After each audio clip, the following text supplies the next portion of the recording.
À Orléans, il y a peut-être un dieu qui protège les fraudeurs du stationnement. Ceux qui utilisent sans payer les 3100 places payantes de la ville. Et là, bon, par là.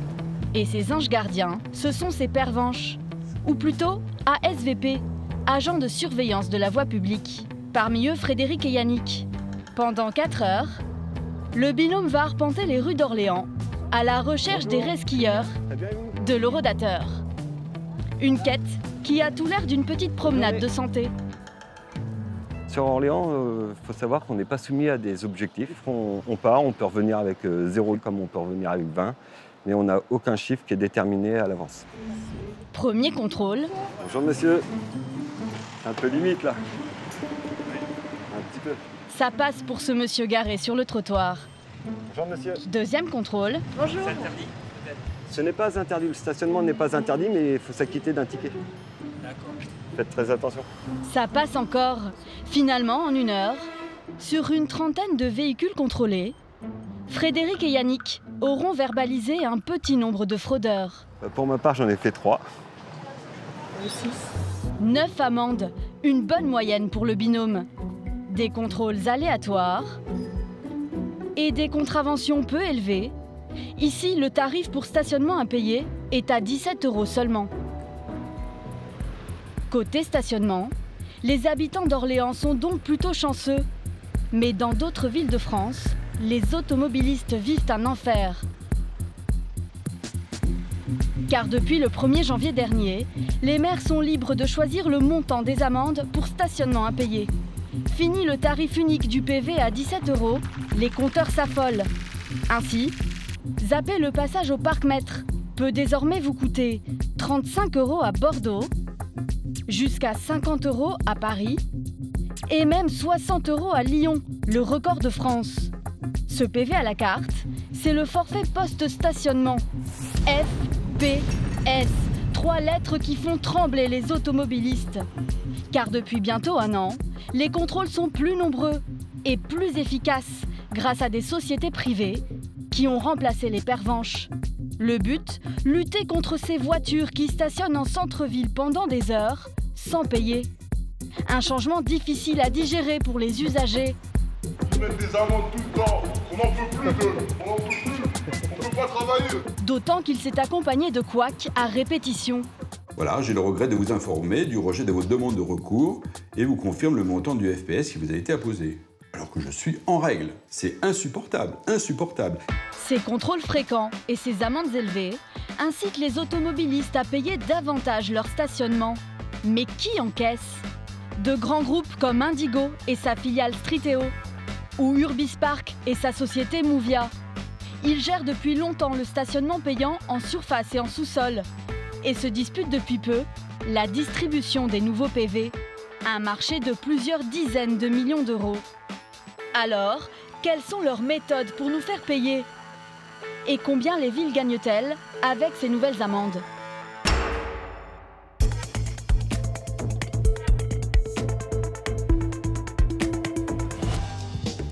Dans les Hauts-de-Seine, à Suresnes, le stationnement en surface a rapporté 500 000 € à la ville l'an dernier.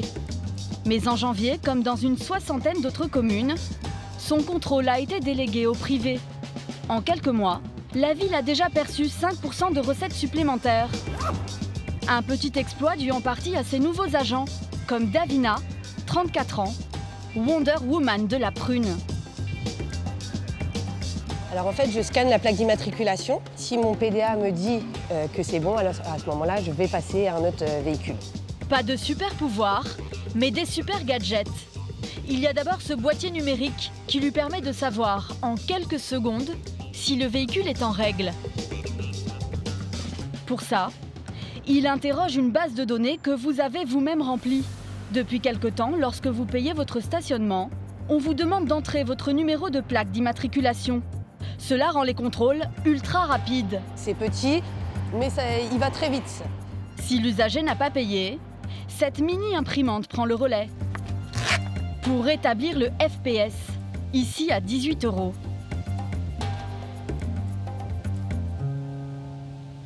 En moyenne, les agents comme Davina doivent effectuer 400 contrôles par jour. Mais la jeune femme explose les compteurs. Puis aux alentours des 550, 600 contrôles journaliers. Puis le scan va très vite. J'ai pas besoin de courir ou quoi que ce soit. Ça se passe naturellement, quoi. Jusqu'à 600 véhicules scannés dans la journée. Une routine qu'elle effectue 7 heures par jour pour environ 1 400 € net par mois. Pour avoir le droit de signer son CDI, Davina a dû montrer patte blanche devant un magistrat. J'ai été assermentée donc au mois de décembre. C'était au tribunal de la ville où j'habite. Et on passe devant un juge, on lève la main droite, on jure et donc voilà, quoi. Sans cette assermentation, Davina n'aurait pas le droit de dresser des FPS. Recrutée il y a tout juste 1 an, elle semble maîtriser sa nouvelle mission à la perfection. Pourtant, entre son ancien et son nouveau boulot, c'est le jour et la nuit. Je travaillais en discothèque, je plaçais des bouteilles aux tables, enfin je plaçais les gens, ou sinon j'étais au vestiaire. Comment ils ont réagi, vos amis, quand vous leur avez dit que vous alliez verbaliser les mauvais payeurs? Ils m'ont dit « t'es une vraie traîtresse ». Pas de quoi faire douter la jeune femme que rien n'arrête. Pas même les mécontents croisés au quotidien. Ils nous mettent des amendes tout le temps. On n'en peut plus d'eux. On n'en peut plus. On peut pas travailler. Regardez, on peut pas. Des petites tensions qui ne la ralentissent pas. Moi je pense que là, grosso modo, je dois être à 160 véhicules à peu près. En 1 heure, Davina a verbalisé 14 voitures sur les 160 contrôlées. On est loin de la trentaine de contrôles de Frédéric et Yannick, les agents publics d'Orléans. Davina a beau parcourir 14 km par jour, elle n'est pas l'employée la plus rapide de sa société. Son employeur, Mouvia, a déployé sur le terrain un concurrent redoutable. Cet agent à 4 roues qui pourrait bientôt la remplacer. Son nom, l'API, pour lecture automatique de plaques d'immatriculation. Une voiture robot à 60 000 €, équipée de 4 caméras sur le toit, 2 à l'avant, 2 à l'arrière. Elles sont reliées à un logiciel qui scanne les numéros de plaques. Au volant, Marc, formé il y a quelques mois au maniement du système. Là, en passant dans la rue, vous entendez les petits bips au niveau de l'écran. Dès qu'une plaque est prise, c'est envoyé au serveur central. Et de là, le serveur central regarde si l'emplacement du stationnement a été payé ou pas. À Paris, avec ses 4 véhicules robots, la société Mouvia doit effectuer au minimum un contrôle toutes les 3 secondes. Pour ça, Marc doit rouler en dessous des 30 km/h pour avoir le temps de scanner les plaques. Mais pas question de verbaliser automatiquement. En France, pour l'instant, c'est interdit par la loi.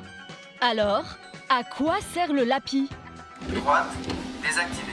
Ce serait une sorte d'espion. Ces données sont utilisées par les sociétés de contrôle pour positionner leurs agents dans des quartiers où les fraudeurs ont leurs habitudes. Ça veut dire qu'il y a des rues qui ne payent jamais Il y a des rues qui ne payent jamais et d'autres rues où ça paye tout le temps. Et par exemple, c'est quoi les arrondissements où ça paye jamais? Le 8e arrondissement, les Champs-Élysées, Georges V, Franklin Roosevelt. C'est des beaux quartiers, mais ils ont du mal à payer. Ils ont tellement été mal habitués. On est en train de leur donner une petite leçon, on les rééduque en fait. Cette nouvelle mission éducative plaît bien à Marc, ex-chauffeur pour l'ambassade de Libye. Et lui au moins, il n'a pas besoin de passer par l'horodateur à la fin de sa journée. Elle paye son stationnement, la LAPI, quand elle se gare? Non, elle ne le paye pas. Elle le paye pas? Elle a la gratuité. Les données recueillies par Marc atterrissent au siège de la société, à Saint-Ouen, en banlieue parisienne, chez Urbis Park, la maison mère de Mouvia. Une fois les agents positionnés grâce au LAPI, ils sont suivis à la trace, en temps réel. Ce jour-là, Gabriel Bartoli surveille le 18e arrondissement de Paris. En vert, ce sont les véhicules contrôlés. En rouge, ceux qui ont été verbalisés. J'étais en train de suivre l'agent 139, qui se trouve dans le 18e arrondissement, pas loin de la mairie du 18e. La moyenne agent, aujourd'hui, elle est de 411 contrôles. Donc un agent qui a 411 contrôles, il est dans une moyenne, dans la bonne moyenne, on va dire. Dans la bonne moyenne. Ouais. Vous notez aussi le nombre de FPS? On peut surveiller, oui. Donc par exemple, aujourd'hui, l'agent 139 a émis 116 FPS. Si Gabriel est aussi pointilleux sur les statistiques, c'est que la société a un nombre de contrôles quotidiens à effectuer pour son principal client, la mairie de Paris. Rémi, on fait le petit point de la journée, du week-end? C'est Rémi Arouet, le directeur de la zone, qui toutes les semaines doit rendre des comptes à Xavier Heulin, le PDG. On a réalisé en fin de journée pratiquement 24 000 véhicules. On a contrôlé donc 24 000 véhicules durant cette journée. Si le contrat n'est pas respecté, ça peut coûter très vite, très cher à la société. Si nous ne respectons pas les 23 346 contrôles, pour être précis, quotidiens, nous risquons une pénalité d'un montant de 12 000 € par jour. Ça peut aller très vite, c'est pour ça qu'il faut une organisation qui soit stabilisée, c'est pour ça qu'il faut un encadrement des équipes au plus près et un monitoring de leur action. Jusqu'à présent, Xavier Heulin s'en sort bien. Il n'a eu que 6 jours de pénalité depuis le début de l'année. Une goutte d'eau comparée à ce que cette mission de contrôle lui rapporte. Déjà près de 10 millions d'euros pour 11 villes gérées. À Suresnes, par exemple, voici comment Xavier Heulin et sa société Urbispark gagnent de l'argent. Lorsque l'usager paie normalement son stationnement, cet argent est réparti entre la ville et Urbispark. 55% va à la ville, 45% va à Urbispark. En échange, la société prend en charge tous les coûts du stationnement payant, l'installation et la gestion des horodateurs, l'entretien des peintures au sol pour les places de stationnement, ou encore les agents de contrôle, comme Davina, lorsqu'il ne paie pas spontanément son stationnement et que l'usager s'acquitte d'un FPS, cet argent-là atterrit à 100% dans les poches de la mairie. Pour les villes comme pour les sociétés de stationnement, la réforme fait entrer plus d'argent dans les caisses, car les usagers, une fois garés, sont plus nombreux à payer. Un surcoût quotidien, en particulier pour ceux qui utilisent leur voiture pour travailler. Dans cette plomberie parisienne, quand le téléphone sonne pour un dépannage, Monsieur Cuvelier va arriver dans très peu de temps. Pour Patrice, c'est le début d'une quête parfois très longue. Ok, ça marche, bon, j'y vais. La quête d'une place pour garer son utilitaire. Alors donc là, je vais avoir un petit peu plus de mal à trouver des places à cette heure-là, parce que là, il est quelle heure 13h40. On va tourner un petit peu. Donc la rue du M est ici, donc il y a une place, mais elle est trop courte. 15 minutes plus tard. Là, la place est assez grande. On est un peu loin, mais bon. Désormais, avant chaque intervention, il y a un petit geste que Patrice ne doit absolument pas oublier. Mes lunettes. On va servir de l'application mobile pour le stationnement. Depuis cette année, pour éviter les nouveaux PV, Patrice veille scrupuleusement à payer son stationnement. Il utilise pour ça une application sur son téléphone. Alors, donc on est dans le 18e. Le véhicule, c'est le EPU, donc on va prendre 1 heure. 2,55 € pour 1 heure. Le plombier paie sans savoir si ce temps lui sera suffisant. Bah, on s'y habitue, mais c'est un stress. Vous oubliez, vous êtes verbalisé. Des fois, c'est vraiment de l'oubli, quoi. Le chrono est lancé. Patrice ne perd pas une minute. Oui, alors qu'est-ce qui vous arrive, monsieur Collin? C'est ici. Voilà, c'est au niveau de la vanne d'arrêt, d'accord, ouais. Voilà. Donc ça... Vous l'avez fermé, comme voilà, ça, sinon c'est arrêté. Très bien, apparemment c'est juste un joint, donc je vais vous remplacer ça. Entre 2 coups de pince, il jette toujours un œil à son téléphone pour être sûr qu'il n'est pas en dépassement. 34 minutes. Ça va? Vous devez rajouter de l'argent? Non, j'ai encore 34 minutes devant moi. Mais la réparation se montre plus compliquée que prévu. Ça vous stresse? Quand vous avez un PV, vous faites ça tous les jours, le bureau ne serait pas content, quoi. Je veux dire, faut être responsable un petit peu, quoi. Faut être plus responsable, voilà. L'an dernier, Patrice et ses collègues ne payaient pas leur stationnement, quitte à prendre un PV à 17 € de temps en temps. Mais quand la loi a changé, les contrôles se sont multipliés et c'est une pluie d'amendes à 35 € qui s'est abattue sur Caroline, la patronne de la société. Sur un mois, j'en ai eu 178. Ouais. De FPS? Ouais. 178 ouais. FPS en un mois? Ouais, 178. Soit 6 230 €. Je me suis dit, ça continue comme ça jusqu'à la fin de l'année, ce n'est plus la peine de travailler. Qu'est-ce que je fais? Est-ce qu'on délocalise? Est-ce que je ferme? Depuis, pour réduire les coûts, la patronne s'est procuré des cartes de stationnement professionnelles. Elles lui permettent de payer moins cher. Problème, pour le moment, elle n'a droit qu'à 4 cartes pour 10 véhicules. Résultat, 9 mois après le changement de la loi, la note reste très salée. Depuis le début de l'année, on a dépensé 12 369,34 €. Donc, par rapport à l'an dernier, où on a dépensé 2 000 €. C'est une augmentation faramineuse. C'est faramineux, ça représente carrément la moitié de notre résultat net. Alors, pour compenser, Caroline a décidé de répercuter le coût du stationnement à ses clients. 3 € de l'heure.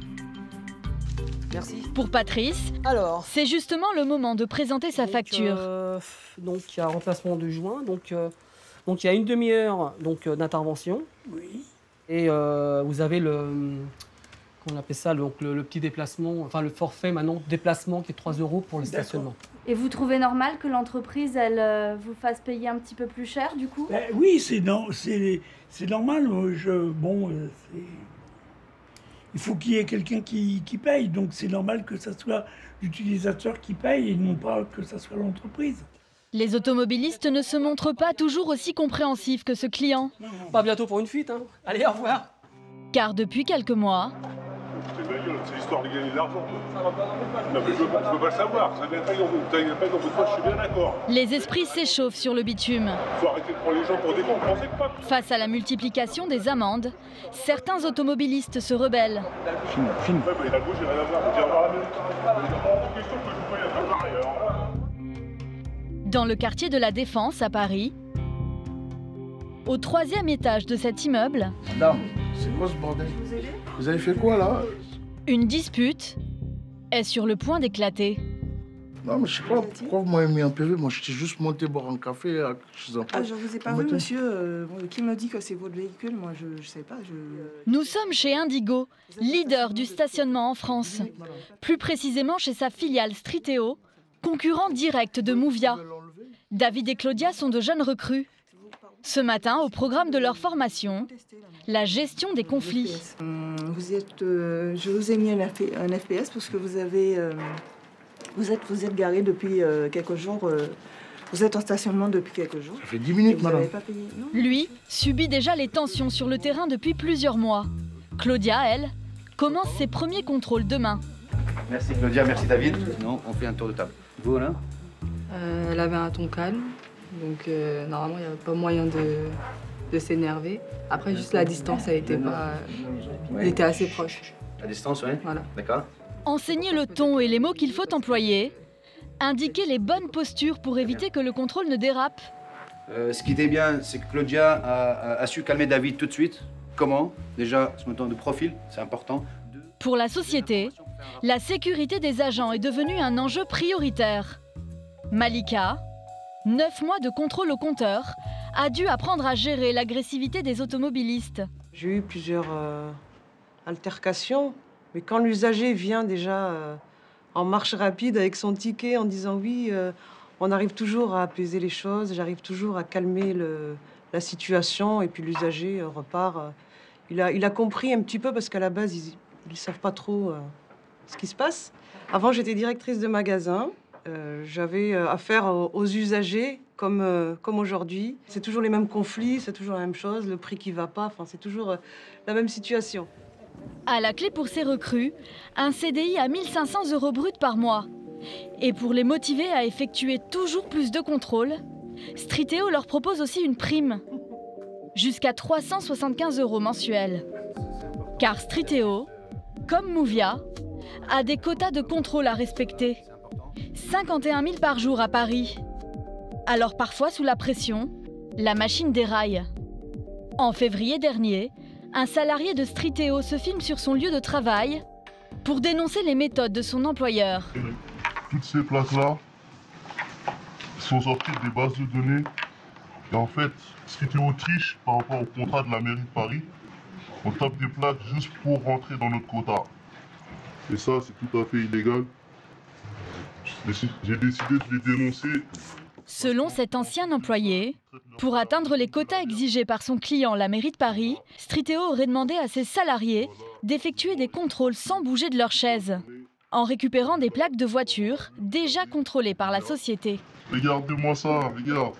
L'agent est obligé de taper ça alors qu'il n'a rien demandé. Il veut travailler légalement Face à la supercherie, la ville de Paris a décidé de porter plainte et le parquet a ouvert une enquête. De son côté, la société Indigo, maison mère de Striteo, reconnaît des erreurs inexcusables. Marc-Antoine Denazel, DRH, n'explique pas le comportement de certains employés. Certains venaient du groupe, d'autres avaient été recrutés pour l'activité Striteo. D'accord, ok. Oui. Et comment vous l'expliquez, vous, en tant que DRH, que des gens du groupe aient commis des erreurs comme ça? Ça, malheureusement, comme vous le savez, sur Paris, il y a une enquête en cours, donc je réserve ça pour l'enquête.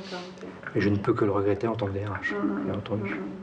Par la suite, d'autres couacs ont fait la une des journaux, comme la présence d'agents non assermentés au sein des équipes ou des verbalisations illégales.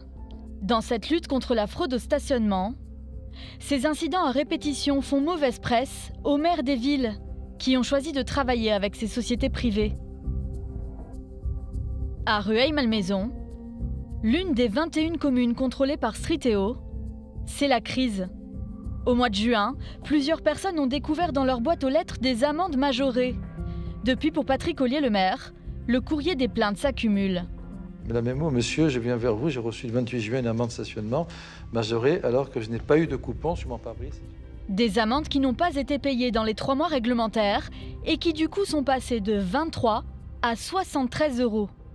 Voilà, je ne conteste pas les 23 €, mais la majoration n'est pas recevable. Quelle solution pour ce problème? Je me souviens que nous avons reçu des courriers un peu plus hard. Et pour cause, les automobilistes affirment n'avoir jamais reçu leur amende initiale.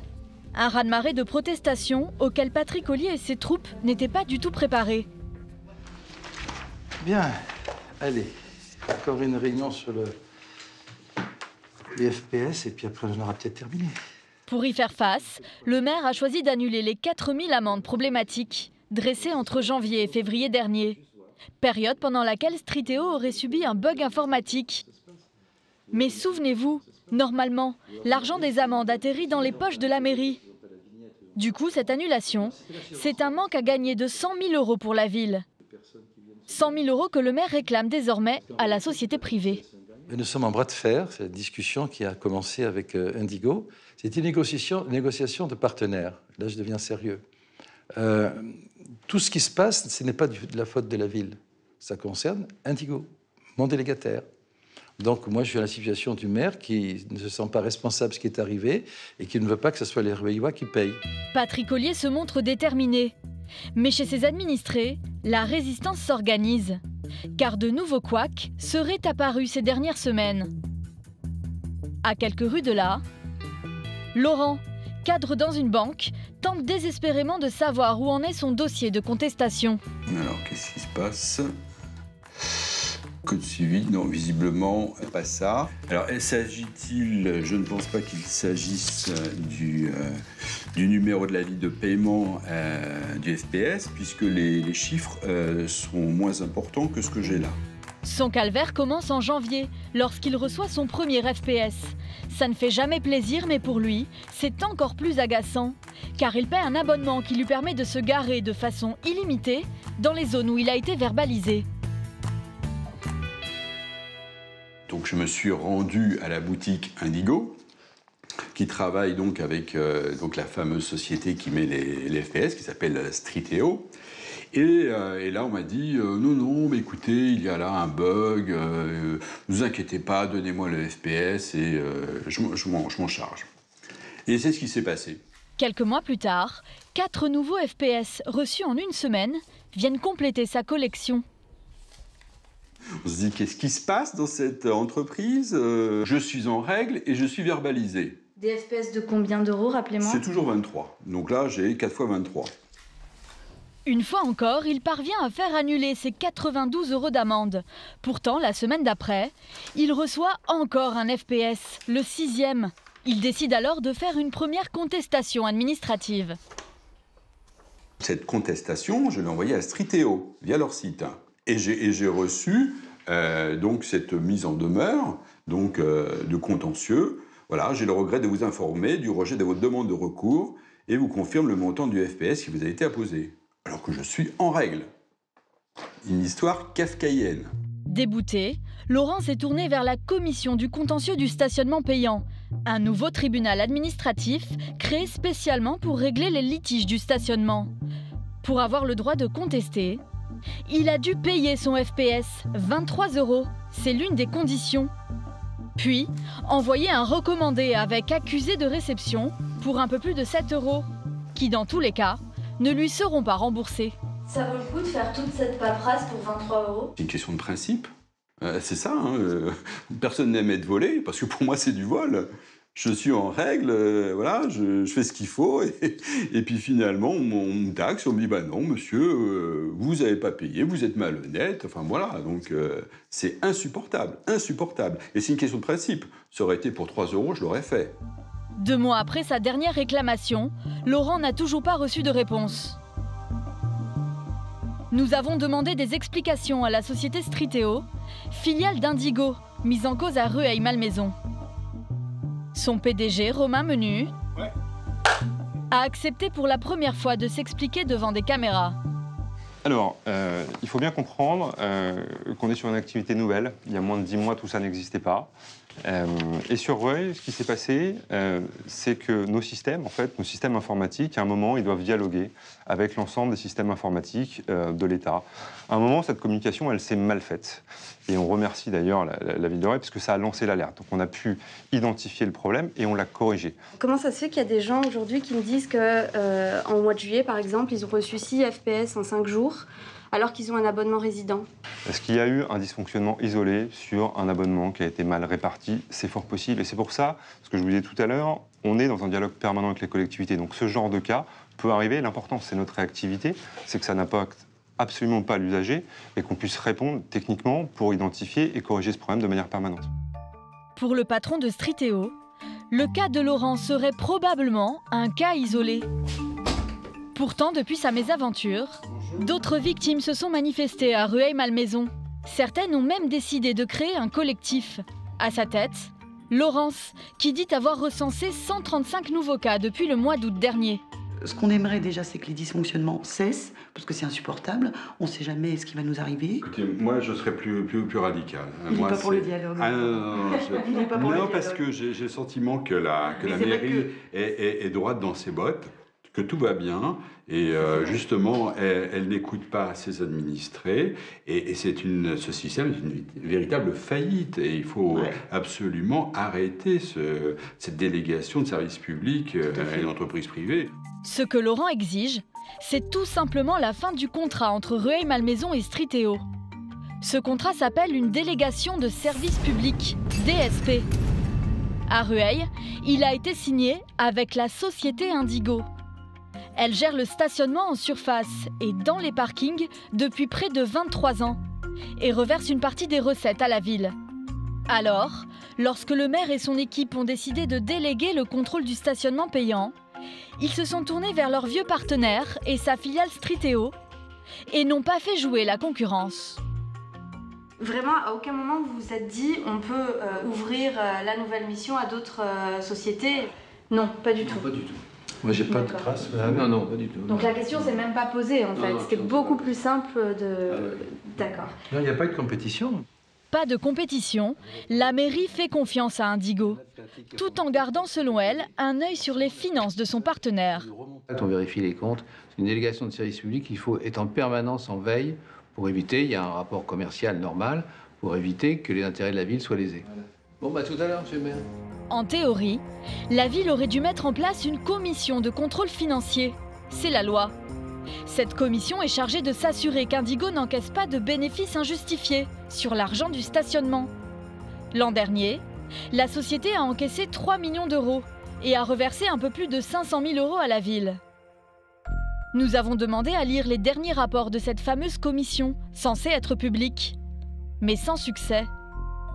Finalement, nous recevons un appel de Guillaume Gardet, directeur des services techniques de la ville. Oui, allô ? Ce dernier nous fait une confidence étonnante. La commission de contrôle financier, effectivement, c'est une commission de contrôle obligatoire pour les villes dont les recettes sont supérieures de fonctionnement à 75 000 €. Cette commission de contrôle n'est pas mise en place à Rueil. Elle n'est pas mise en place chez vous? Réglementairement, non, elle n'existe pas. Et on était en fait en gestation de passage à un conseil municipal justement pour la création de cette commission de contrôle financier. Vous voulez dire que vous êtes en train de la créer, cette commission? C'était même dans les cartons depuis 4 ou 5 mois. Voilà. Autrement dit, la ville ne serait pas en règle depuis une vingtaine d'années. Et selon cet employé de la mairie, Rueil serait loin d'être une exception. Dans toutes les villes où je suis passé, dans un certain nombre de villes, cette commission de contrôle n'existait pas. Donc. Contrôlées ou non par les mairies, ces sociétés privées semblent malgré tout avoir des résultats. Puisque près d'1 an après la mise en place de la réforme, le taux de fraudeurs au stationnement aurait baissé en moyenne de 20%.